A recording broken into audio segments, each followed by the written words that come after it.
Hi there, I'm Stan Baker, one of the hosts of Circle Forum, along with Shelley Steele and Steve Young. Our guest for this episode is Peter Jory, Superintendent and CEO of Qualicum School District on Vancouver Island in British Columbia. With Peter, we reflect on the shift in student attendance, which has decreased post-COVID, and also the impact that teacher absenteeism has on student attendance. At the end of this episode, be sure to visit our website, www.restorative.ca, where you can find some great ideas to address attendance from a restorative relational perspective. This episode is brought to you by the word caring. When people show that they care by helping others or volunteering, they often experience something known as helper's high, which is a release of endorphins, the feel-good chemical in our bodies. So being a trusted, caring adult for students at school can actually benefit you, the teacher or administrator. If you enjoy this episode, be sure to subscribe on Spotify or YouTube. Shelley's away this week, so let's head over to this discussion with Steve and me, Stan. Welcome, Peter. Good to have you here on our podcast. Thanks for having me. Let's start off with what's happening with attendance in your school division. Yeah, I think we all are looking at this in two phases. One is what happened before COVID, okay, and what types of patterns we saw, what kinds of expectations we might have had around what constituted appropriate or good attendance. And then we had our time during COVID, which we like to not count or talk about too much anymore. And then there's post-COVID, coming out of it and then into the phase that we're in now. And there is a difference.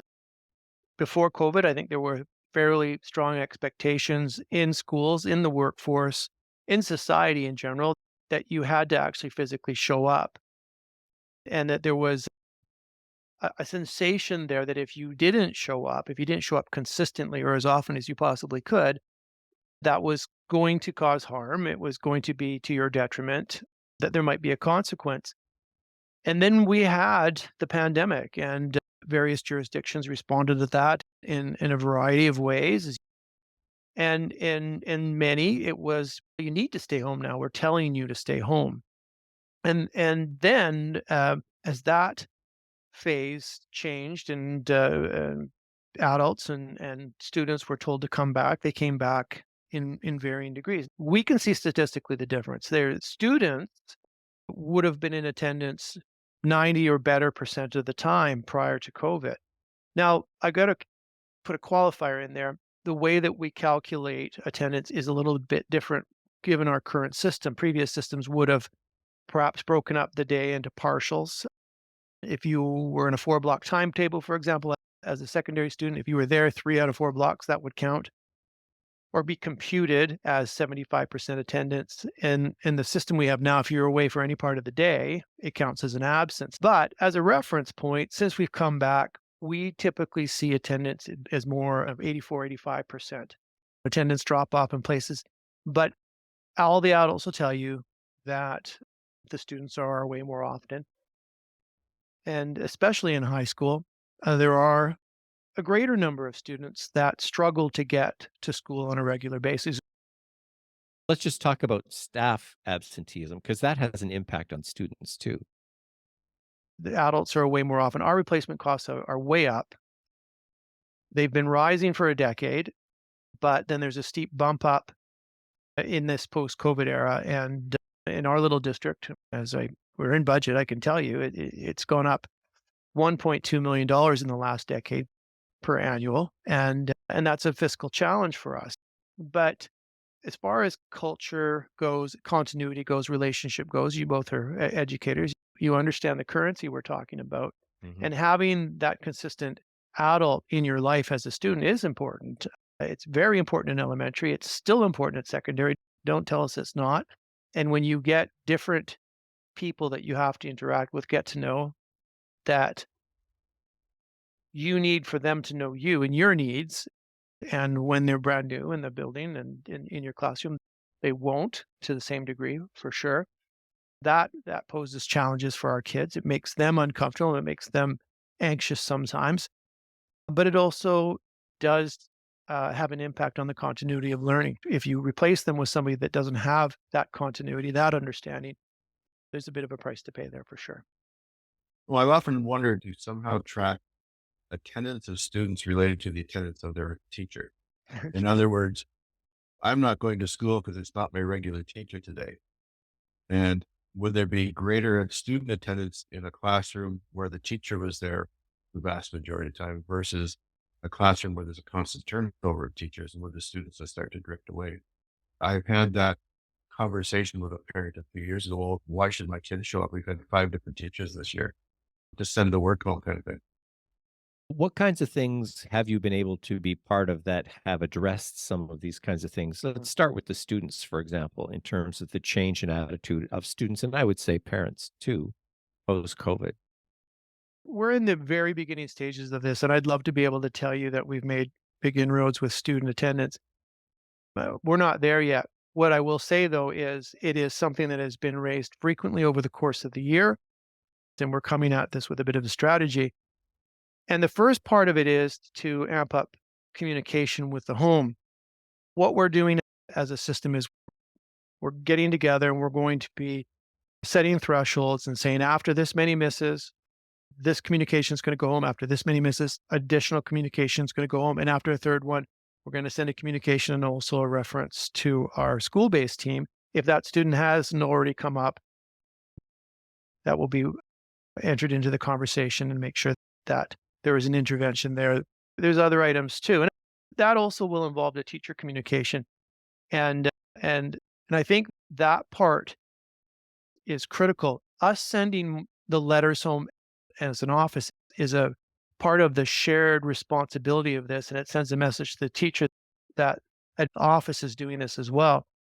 But I think the yield is really about the teacher communication, making contact and saying, I'm worried about your son. We're also looking at some things at secondary. We have rotating timetables. They're not the same at each school. We'd like to align them. And I'd like to have us look at a fixed timetable where we have the same block orders, because that will allow us to design a timetable where we are looking at the different needs of students in different classes and placing those blocks where they're best suited, especially for our 8s and our 9s.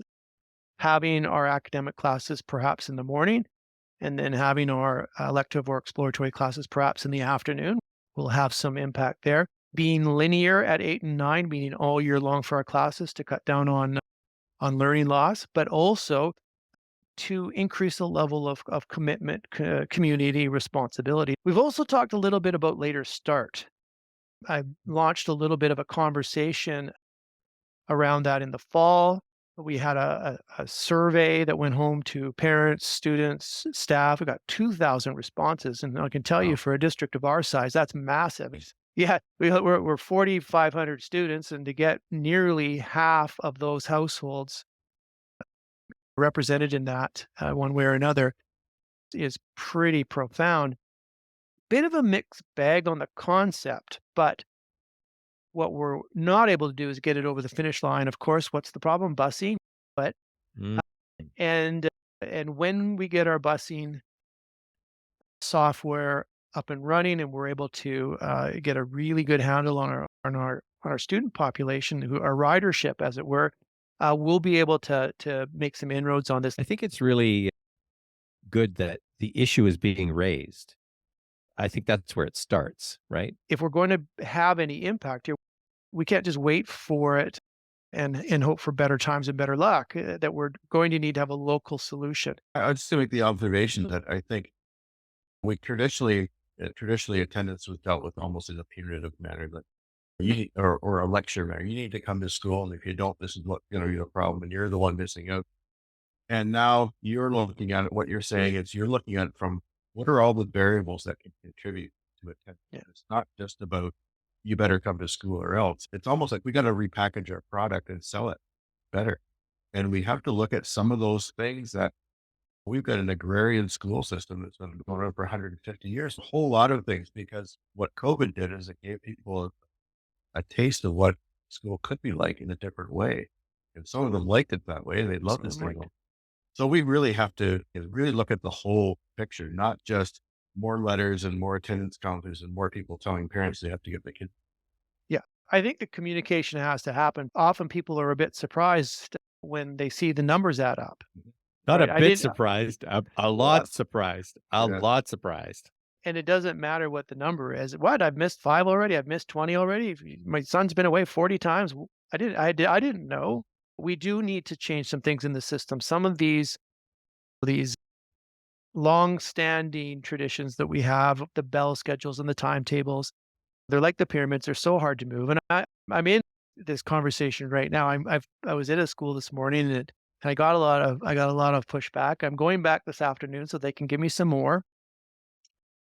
But I do believe that this is going to help us not just open up some opportunities for kids, and that's really how I'm packaging it. But for a lot of kids that are reluctant attenders or struggling with mental health, we just have to change the system a little bit. And I think smarter design will help us. Now, one of the things that comes up fairly frequently, and it was certainly part of a conversation I had recently with someone who, as a superintendent in another province, raised the issue by sending out records of attendance so far this year. And some of the feedback that they got was like, how dare you? What are you doing? And there's this incredible, like, as soon as you talk about attendance, it's a very difficult conversation to have with parents. It's also a difficult conversation to have with staff. How do you have those kinds of conversations as a leader without the blaming? When you send information home or reach out to parents, you will get a range of responses. Some are grateful, some are a little embarrassed, and some might not want to hear it. We need to remember that this is an obligation that we have to communicate, and that clarity is very important. With adults, I think the place to start is really from a position of caring. And as an employer and a good employer, and we take pride in being a good employer. If you've got somebody out there who's struggling and you have the signs of that, it's apparent to you that somebody's not doing very well, I believe we have a responsibility to check in, to at least ask the question, are you okay? And is there something we can do? We have a number of supports at our disposal. And it really comes down to connections. Like, how well do you know, and then fill in the blank, your fellow staff members or the parents or the students. And the more time you can spend on building and maintaining those connections, the more likely you are to find out the reason why somebody wasn't able to come to school. It wasn't anything to do with illness. In one case, it had everything to do with the water being shut off at someone's house and a high school girl not wanting to come to school without taking a shower. And so Yeah. she simply wasn't going to come. If I can't shower, I'm not coming to school. Get the water turned on, guess what? She's back at school. But you don't find that out until you get connected with Yeah. who the individual is and what's going on with that family. And what kinds of things do you think could be done in addition to what you're already doing based on your experience? I think the way to get at it is to remind ourselves what mattered about school before. And the way I describe COVID is a 2.5-year in-school suspension. Yeah. All the fun things got stripped out of it for a period of time, and they were slowly added back in. And some of them, frankly, still haven't got there. But a lot of kids, adults too, to be honest, they don't come for the work. They come for the social things. They come for the clubs, the sports, the activities, the dances, the type of things that allow us to connect and to build and support community. Some of the things that we've been working with schools on is precisely what you talked about in terms of that connection with an adult. And I think part of what happens in schools is that there are a lot of kids who fall through the cracks. We think that they're connected to somebody or that they have friends, but they're not. And so Yeah. one of the ways that attendance improves is simply noticing who's not there, and secondly, who's not connected to a trusted, caring adult.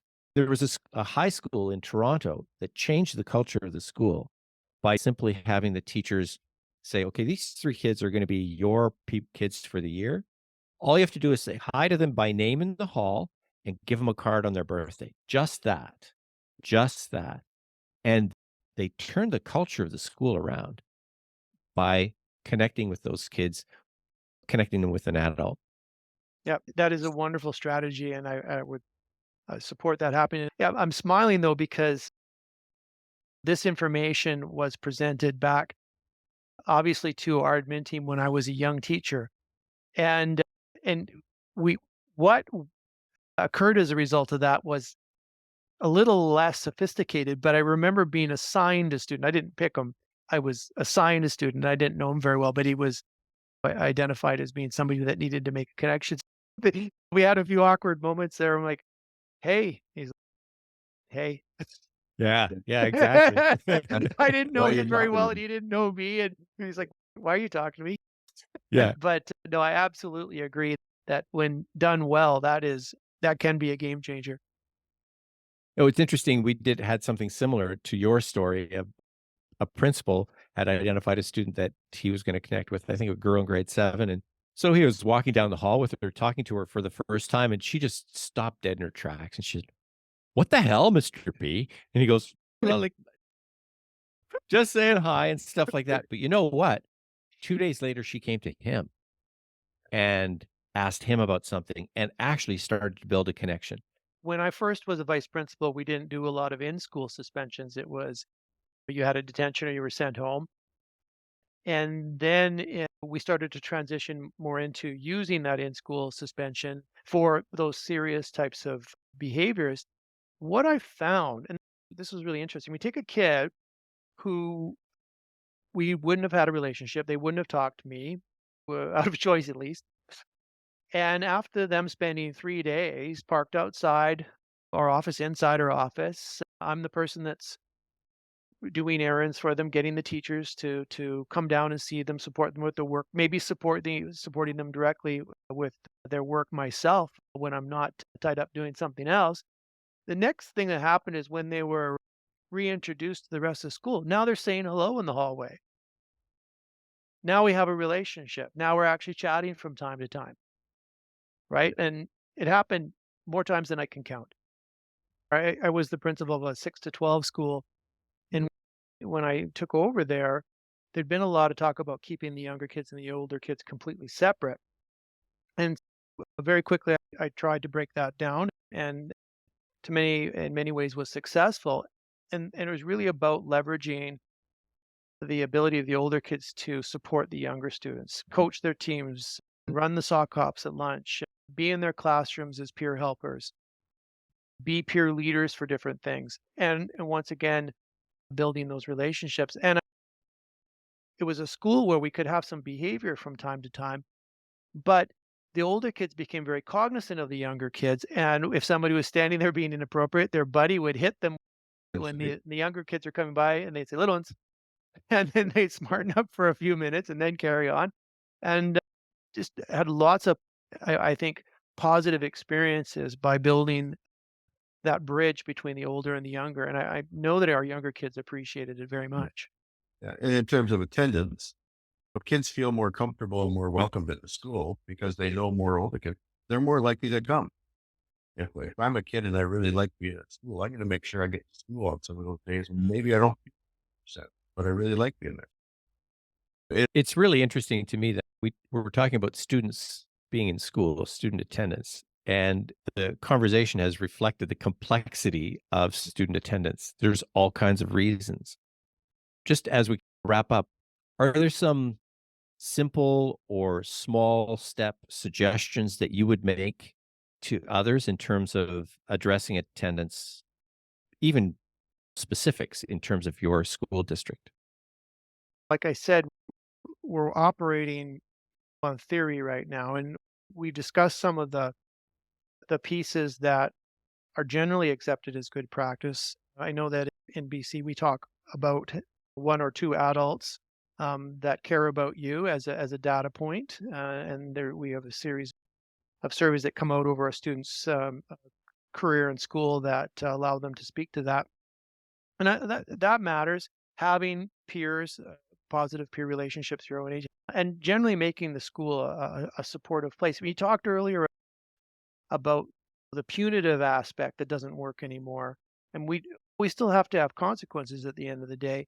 Turning that around as often as possible and speaking to behavior as the need to have a respectful community, the aspirational piece around what we all want to see and what we all want to experience in our hallways, I think is very important. And at the end of it, the better an experience a student is getting in the building, the more likely they're going to come in and embrace that. It needs to be a positive experience when they do show up.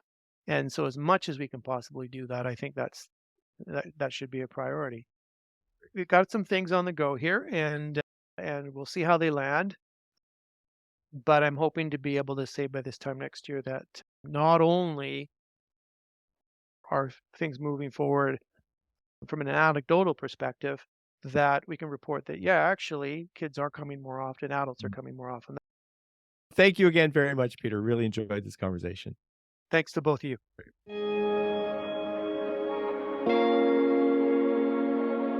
Connection and communication, two things Peter Jory stressed in our conversations.